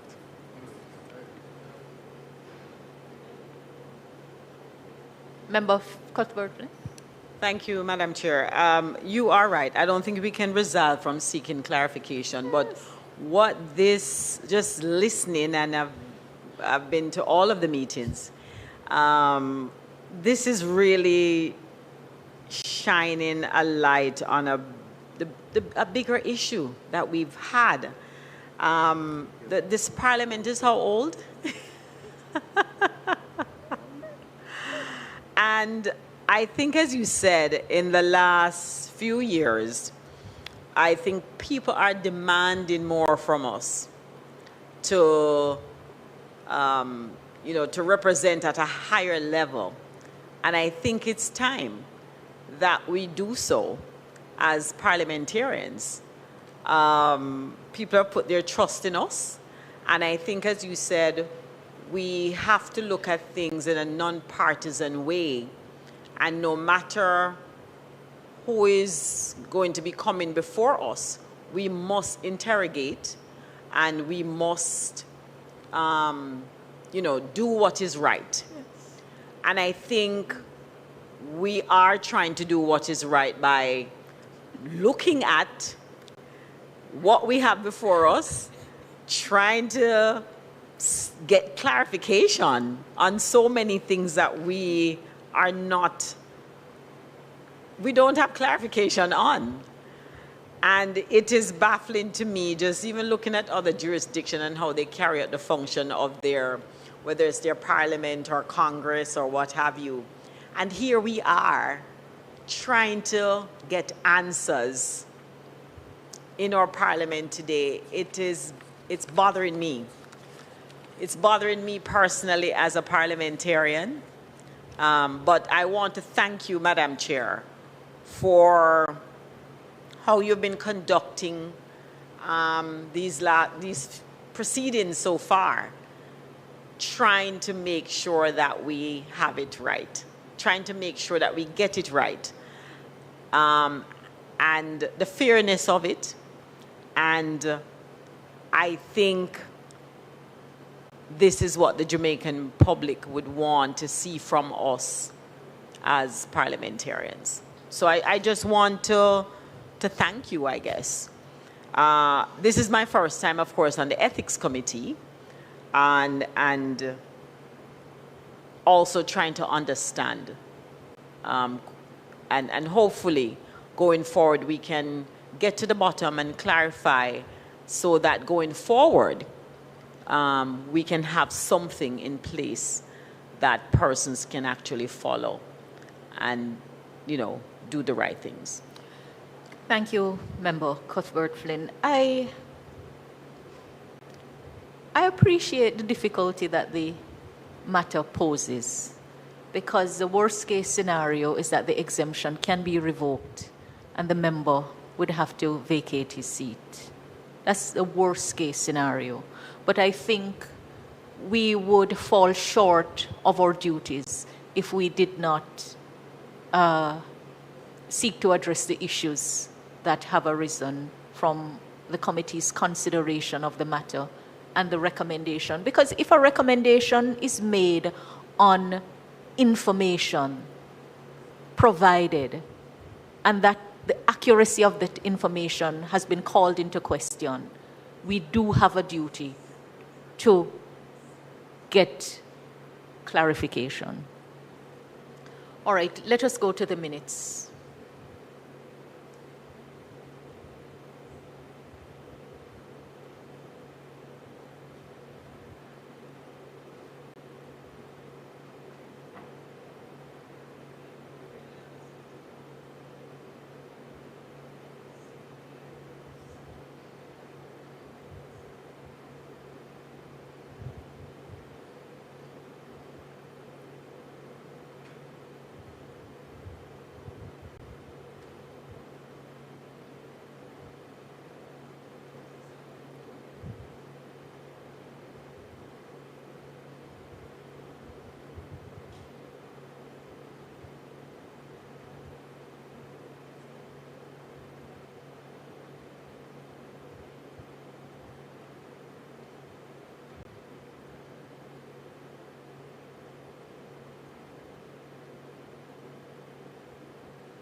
Page 1. No, is there any correction to page 1? If there is none, we can move to page 2.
Any correction to page 2?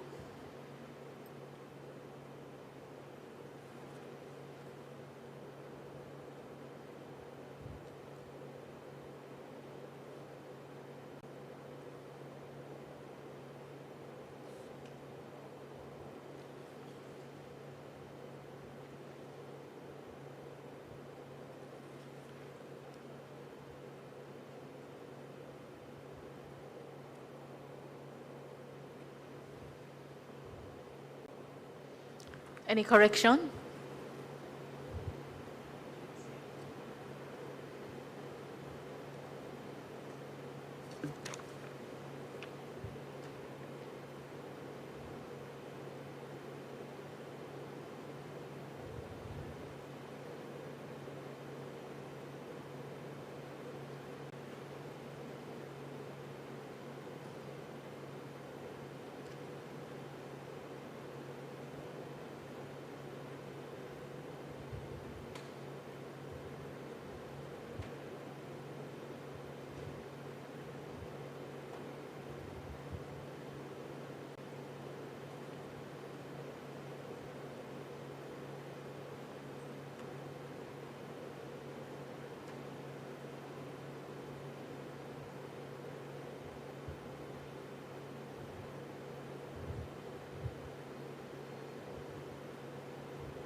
Any correction to pages 2 and 3?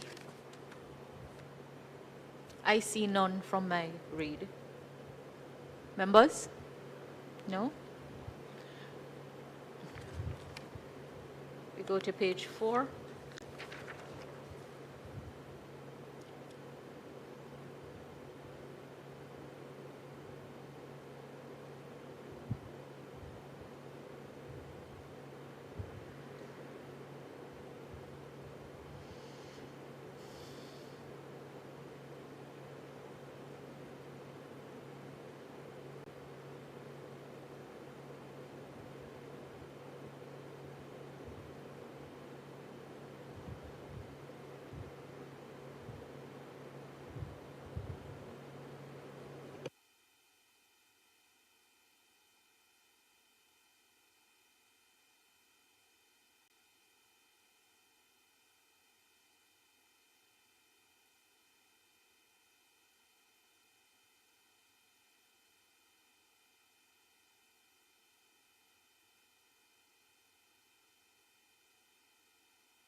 Any correction to page 4? When you shake your head, we can't see it on record. Nor No, Madam Chair, I see none. any other member? No corrections? All right, we go to page 5. Thank you.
Should this be capital standing orders? The standing orders in those jurisdictions?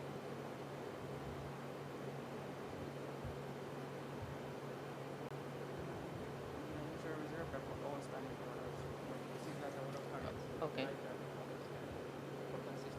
Okay.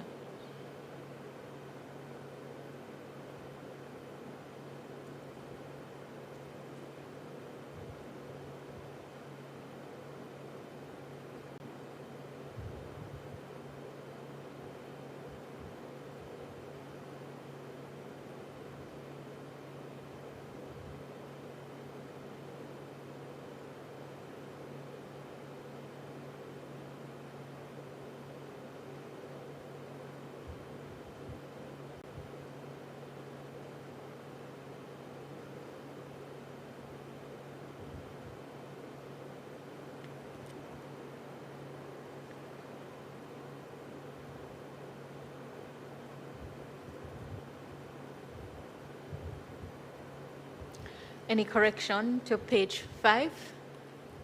I see none jumping out at me. Nothing for correction. Members?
Any correction to page 5?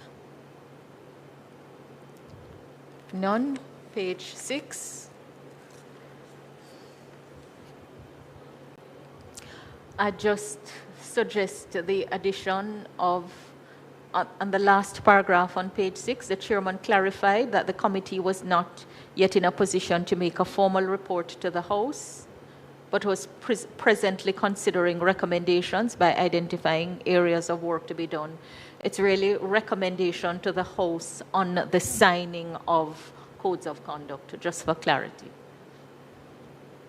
So we would insert after House, on this, the committee was not yet in a position to make a formal report to the House on the matter of codes of conduct.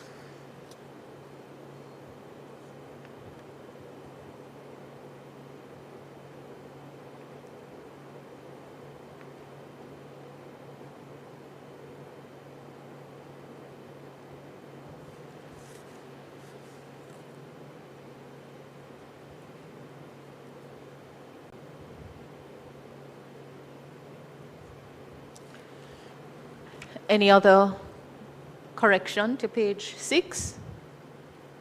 If none, we go to page 7.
Any correction to page 7?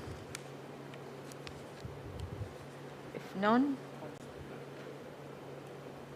Yes? Patterson? Yes? Madam Chair, thank you very much. With your permission, I would like to refer to paragraph 7. Yes. It states, Member Hilton clarified that the issue was not solely whether it was appropriate for the member to appear before the committee, but whether the committee retained jurisdiction in the matter. He further noted that the leader of opposition business had sought and obtained an opinion from the Legislative Council of Parliament and suggested that the committee should have sight of that opinion before proceeding further. Just for the avoidance of any form of doubt and for the purposes of clarity, the lead of opposition business did not contact the Legislative Council Department directly. Ms. Patterson, perhaps just note it for matters arising. Thank you. If it's not correcting what is stated there, but seeking to address that, then properly it would be a matter arising. So I will come back to it, matters arising. Thank you. All right, thank you. If no correction to page 7, we go to page 8.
I'd like to propose an amendment to the first paragraph on page 8, line 1, 2, 3, 4, 5, by analogy to proceedings in other branches of government, to change other branches to another branch of government. Because it's really the judicial branch that the comparison is being made. So to correct by changing other branches to another branch.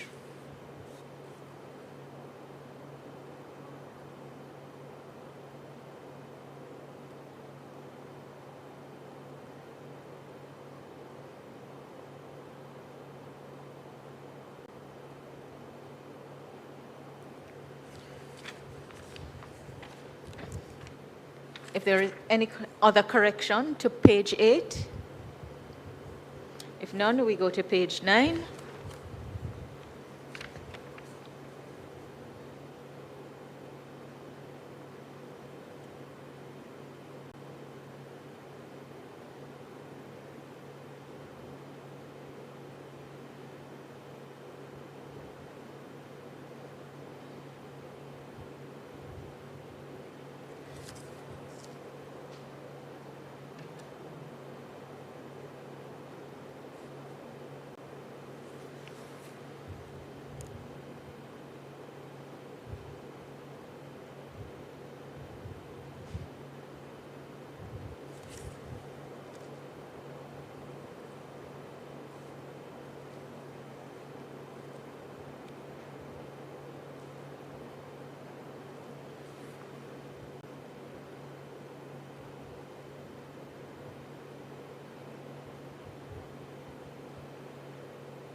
All right, on page 9, I'm proposing 2 amendments.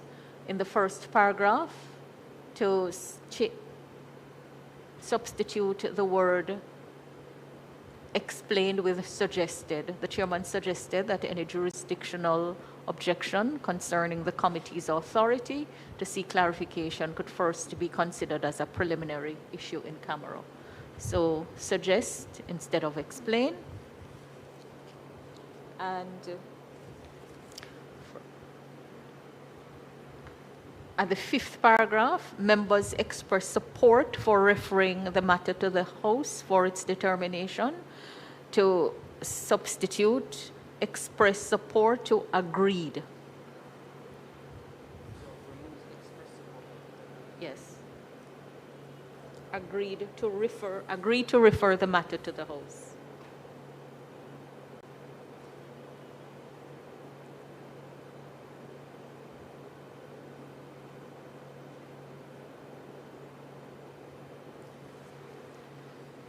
Any other correction? If none, we go to page 10.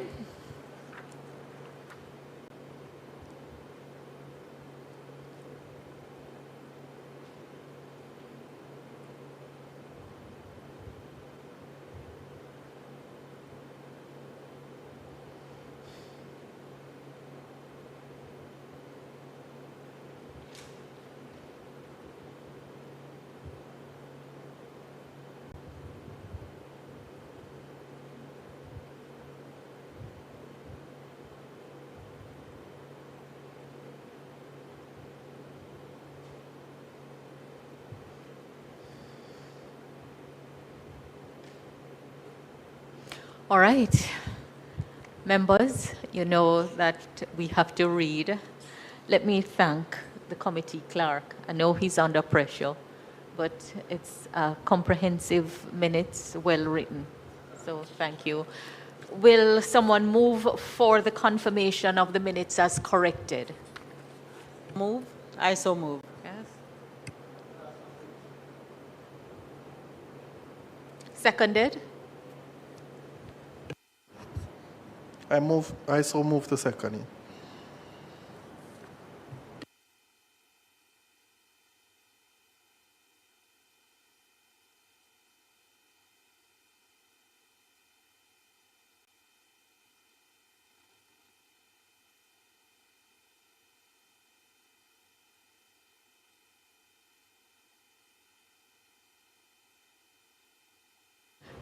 Thank you again, committee clerk. I want to make a suggestion. Where the minutes are corrected and confirmed, can we have the corrected minutes presented instead of or having to refer to the next minutes to read the corrections? So the corrections would be inserted in the minutes, and the corrected, confirmed minutes circulated for the records of members. We now move to matters arising. We shouldn't be very long because I think a lot of the issues have been ventilated, and I see, Member Witter, that the minutes record the point that you reiterated on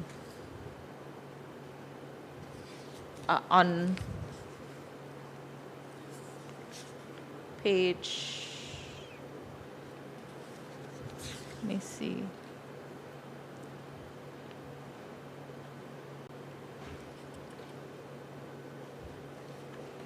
One of the pages, page 9, in the 3rd paragraph. Fontes officio here should be italicized. Yeah.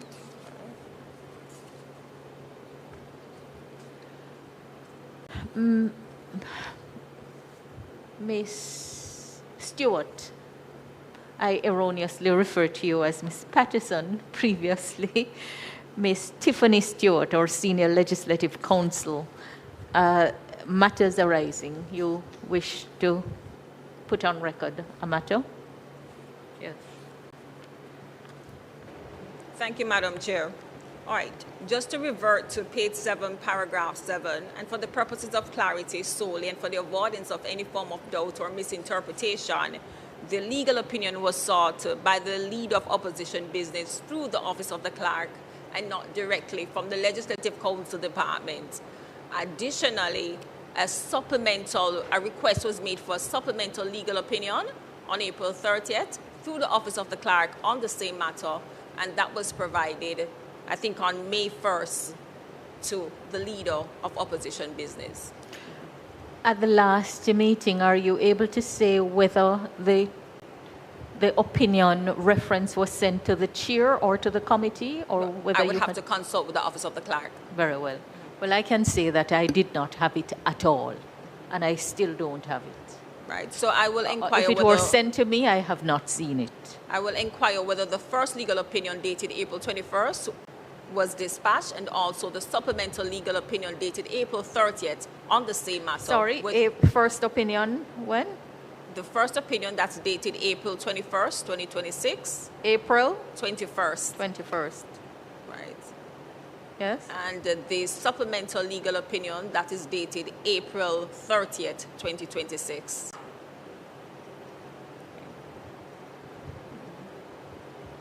And that would have been sent based on email correspondence from the Office of the Clerk to the lead of opposition business on May 1st, 2026. They were May sent 1st. To whom? The lead of opposition business, May 1st.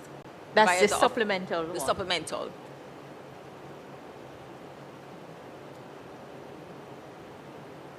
Lead of opposition business. That's correct.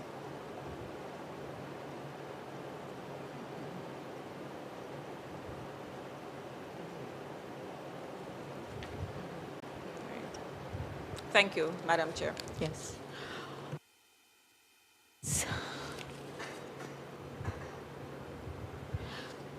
May I suggest for consideration that we defer any other matter arising from this minutes to the next meeting because the matters continue. May I also suggest to members that you reread the minutes of the last meeting just to keep the issues fresh in our minds as we go forward.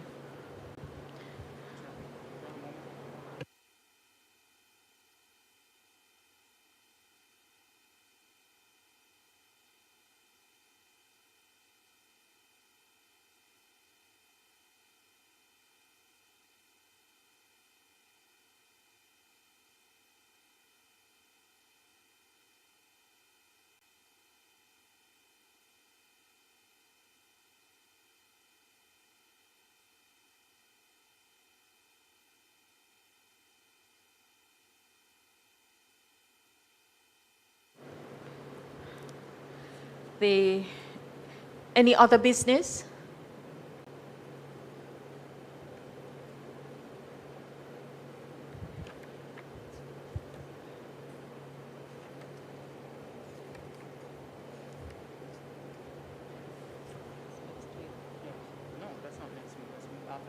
All right.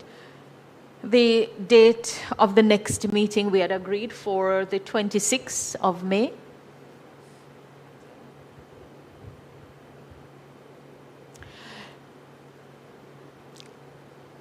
On the side,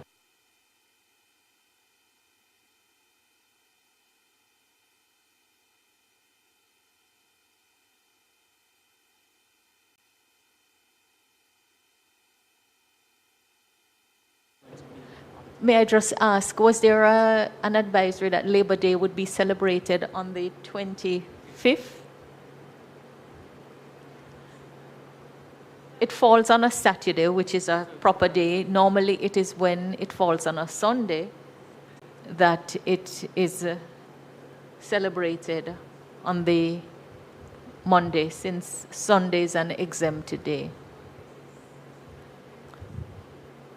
Tuesday the 26th. All right.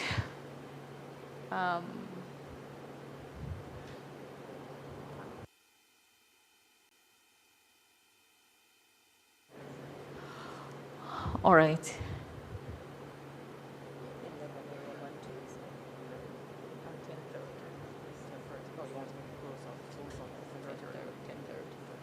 All right, so we had agreed for the 26th, Tuesday the 26th.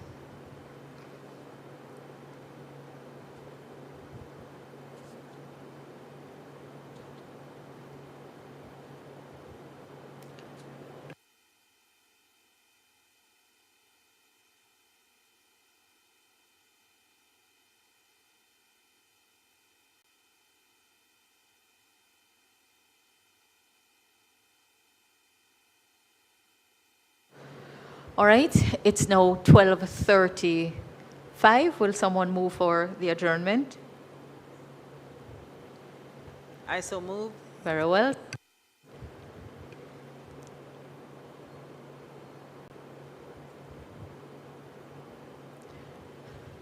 Member Morris, you seconded?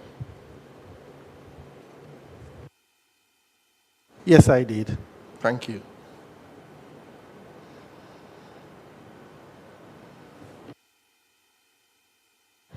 The meeting is terminated.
Jamaica, I can help you protect our citizens.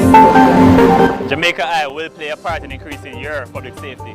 Jamaica Eye is part of an island-wide network of camera surveillance systems designed to increase the safety of you, our citizens. If you have a camera system outside your home or office facing a public space, log on to jamaicai.gov.jm today. Jamaica Eye, we're all connected. The Ministry of National Security, creating a safer and prosperous Jamaica. Remember, gambling is just a game. Choose to gamble responsibly. Set a budget, avoid chasing losses, and stop gambling when you reach your money limit. For gambling help, call RISE 888-991-4146. A message from the Betting, Gaming and Lotteries Commission.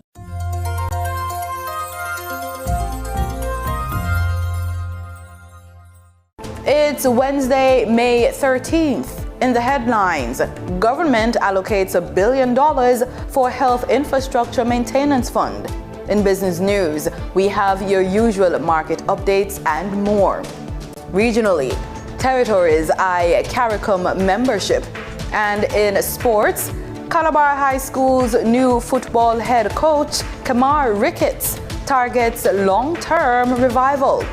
This is the news on PBC Jamaica. I'm Simone Absalom Gale.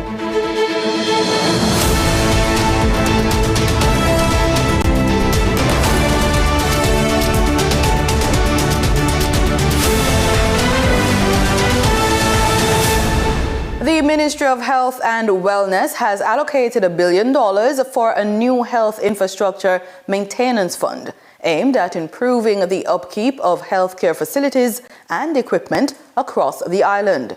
Portfolio Minister Dr. Christopher Tufton made the announcement during his contribution to the 2026-2027 sectoral debate in the House of Representatives on Tuesday. Dr. Tufton says the fund will support the establishment of an inventory management system to assess and monitor the quality of the ministry's infrastructure. To establish benchmark quality of all our infrastructure, group our infrastructure into clusters, provide servicing manuals for each piece of that infrastructure. We're focusing on mechanical, electrical, plumbing, air conditioning, and HVAC and elevator services. The minister also announced that key performance indicators will be introduced for service providers seeking contracts with the ministry. The day of having extended service or being the sole supplier to support the maintenance of our health infrastructure without having inventory in stock, without having the personnel, they have to fly in from Europe, those days are going to come to an end. There will be KPIs in place where if you want to work with health to maintain infrastructure, you must have the expertise and the equipment in order to do so. He says additional details regarding the fund will be announced at a later date. An Auditor General's Department report has revealed major concerns over the handling of Hurricane Melissa relief funds, showing that by February 23, 2026, the Office of Disaster Preparedness and Emergency Management had spent only $26.2 million, or 1.8% of the $1.44 billion donated to assist affected Jamaicans. The audit found weak financial oversight, poor procurement monitoring, and gaps in accountability within the government's disaster recovery response. It also flagged $34 million in roofing materials that could not be verified due to missing delivery records, along with $141.1 million in committed spending without confirmed payment documents. Auditor General Pamela Monroe-Ellis also notes that ODPEM still holds large unspent balances from both Hurricane Melissa and Hurricane Beryl donations, raising concerns about planning and fund utilization. The Caribbean Examinations Council is urging students and teachers across the region to use artificial intelligence responsibly, as concerns grow over the use of AI in school-based assessments. As Caribbean students increasingly turn to artificial intelligence tools like ChatGPT and Gemini for research and writing support, CXC is emphasizing the need for responsible use in academic work. Director of Operations at CXC, Dr. Nicole Manning, says the council recognizes that AI is now part of students' everyday reality and believes learners must be equipped to use the technology responsibly. Artificial intelligence tools like ChatGPT, Gemini, and others have changed how information is created, accessed, and used. These are powerful technologies that we embrace at CXC. In fact, we believe that Caribbean students must be equipped to understand and navigate AI responsibly because this is your world. Dr. Manning says CXC has introduced guidelines governing the use of AI in school-based assessments amid growing concerns about reliability of AI detection software. Well, it is well documented that AI detection tools are not infallible. These tools work by analyzing patterns in writing, sentence construction, word probability distributions, stylistic markers, and they compare these against statistical models of what AI-generated text tends to look like. She says strong student work can sometimes be wrongly flagged, while AI-generated content may also evade detection. Concerns, she says, were considered in developing CXC's AI policy. But we know, for instance, that language is nuanced. A highly proficient student may write in a way that resembles AI output, and conversely, AI text can be edited to evade detection. CXC took all of this into consideration when we wrote the CXC standards and guidelines for the use of AI in assessment for the regional secondary education system. And so, let's be clear. CXC does not and will not rely solely on AI detection software to make determinations about your work. Instead, the director says teachers will remain central to the assessment process because they are most familiar with their students' writing styles, analytical abilities, and overall progress throughout the school year. Your teachers know you. Over the many months and semesters under their tutelage, they would have observed and assessed your thinking, analytical skills, ways of communication, and other skills unique to each of you. They have seen your drafts, your revisions, received your questions, and guided you accordingly.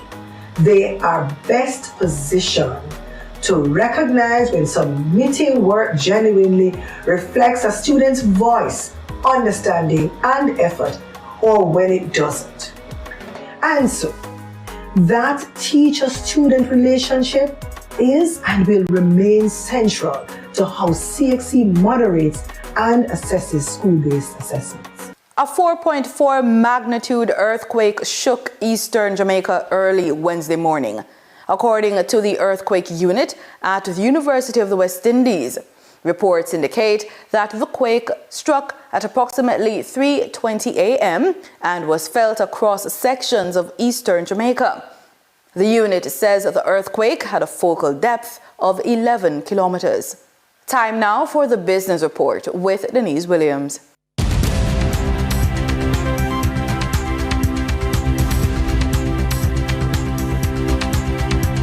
Welcome to today's business report. I'm Denise Williams, bringing you the developments shaping markets, capital access, and business decision-making across Jamaica and the region. Let's get into the stories that matter. Donovan Wignall, a former ranking member of the Economic Program Oversight Committee and treasurer of the Small Business Association of Jamaica, says the Jamaican people will have to endure a cut in their standard of living because of the impact of Hurricane Melissa and the war in the Middle East on inflation. Inflation was running at 4.3% during the 12-month period in March, and the Bank of Jamaica is projecting a rate of 7.5% by the end of the year. Mr. Wignall stressed to RJR News that although the government collects more ad valorem taxes on fuel than it programmed for when the price increases, it will not use the money to subsidize basic food prices. He suggested that the government will instead use those funds to reduce the amount of money it has borrowed in order to fund the budget. And as a result, consumers will have to cut back on their purchases of goods and services because of the higher prices. Jamaica's pension industry is significantly underdeveloped, valued at just US $4 billion compared to roughly US $30 trillion globally. Hugh Reid, managing director of JN Life Insurance, told RJR News that urgent reforms are needed, including the adoption of auto-enrollment in pension schemes. Auto-enrollment would see workers automatically placed in a retirement plan when they enter the workforce. Mr. Reid is backing recommendations from Sanya Goff, president of the Pensions Industry Association of Jamaica, arguing the move would help strengthen long-term investment funding. Currently, only about 1 in 5 of the country's 1.3 million workers is enrolled in an approved retirement scheme. Last week, Prime Minister Dr. Andrew Holness signaled government's intention to make auto-enrollment government policy.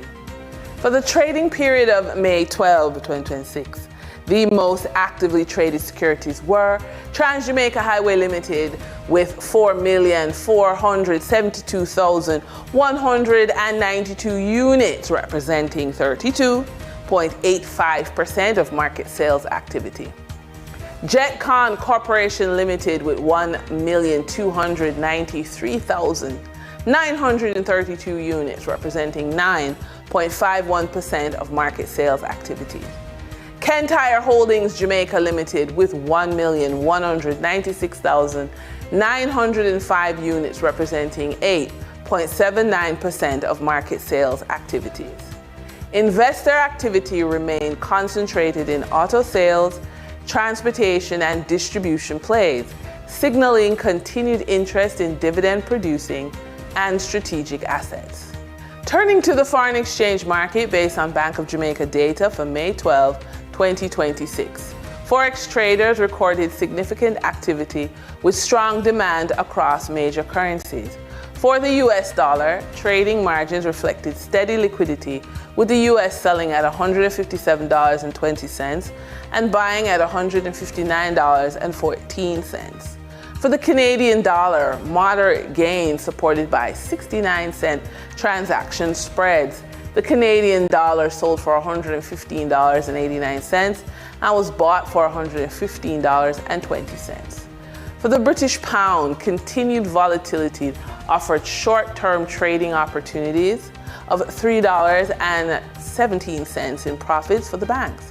The British pound sold for $214.16 and was bought for $210.99. These movements underscore the importance of cash flow timing and currency awareness for businesses managing import costs, debt servicing, or overseas exposure.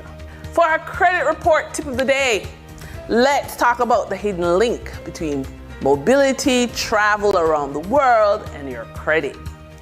People often admire a travel lifestyle without realizing how much invisible financial structure supports it. The people moving smoothly through airports, conferences, retreats, and international opportunities are often supported by organized cash flow, good repayment history, low utilization of their credit card, strategic use of credit products, long-term financial planning. The goal is not reckless spending for appearances. The goal is building a financial reputation that supports freedom of movement. And that's today's business report. I'm Denise Williams, bringing clarity to capital markets and strategy. Until next time, stay informed, stay intentional, and keep building forward. See you soon.